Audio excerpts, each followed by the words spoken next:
Nietzsche's cognitive biases. Friedrich Nietzsche's philosophical contributions have had a profound impact on modern thought, yet it's important to recognize that his analyses are shaped by certain cognitive biases. Cognitive biases are systematic patterns of deviation from norm or rationality in judgment, and understanding these biases can help to critically evaluate Nietzsche's work, particularly his critique of Christianity. Here are some of the cognitive biases that appear to influence Nietzsche's writings.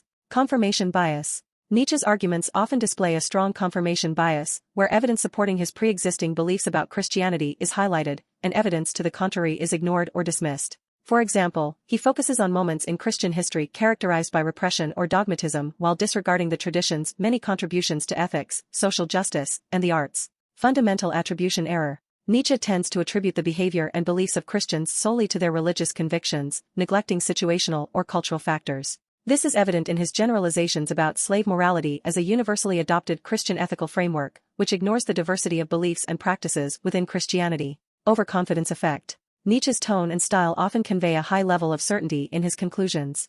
This overconfidence can give the impression that his critiques are definitive, even when they are based on personal interpretation or selective evidence. Hindsight bias. When analyzing the history and impact of Christian thought, Nietzsche often employs hindsight bias, interpreting events as if they were inevitable or predictable based on the flaws he identifies in Christian doctrine. This overlooks the complex interplay of factors that shape religious and historical developments. Anchoring. Nietzsche's critique of Christianity is often anchored in a few key ideas, such as the notions of slave morality, ressentiment, and the will to power. These anchor points can limit the scope of his analysis, making it difficult for him to fully engage with the nuances and complexities of Christian thought and practice. Stereotyping. While not a cognitive bias in the traditional sense, Nietzsche's portrayal of Christianity often relies on stereotypes that simplify a complex and diverse religious tradition. His characterization of Christians as meek, submissive, and life-denying ignores the considerable variations within Christian ethics and theology. False consensus effect. Nietzsche sometimes writes as if his critiques of Christianity are self-evident truths acknowledged by all rational individuals.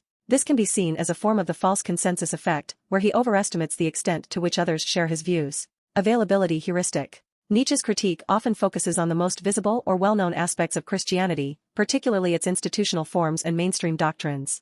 This can be attributed to the availability heuristic, where more readily available information disproportionately influences judgment. Conclusion. Being aware of these cognitive biases does not necessarily invalidate Nietzsche's contributions, but it does invite a more critical engagement with his work. By identifying these biases, readers can better assess the strengths and weaknesses of Nietzsche's critique of Christianity, enriching the dialogue between Nietzschean and Christian thought.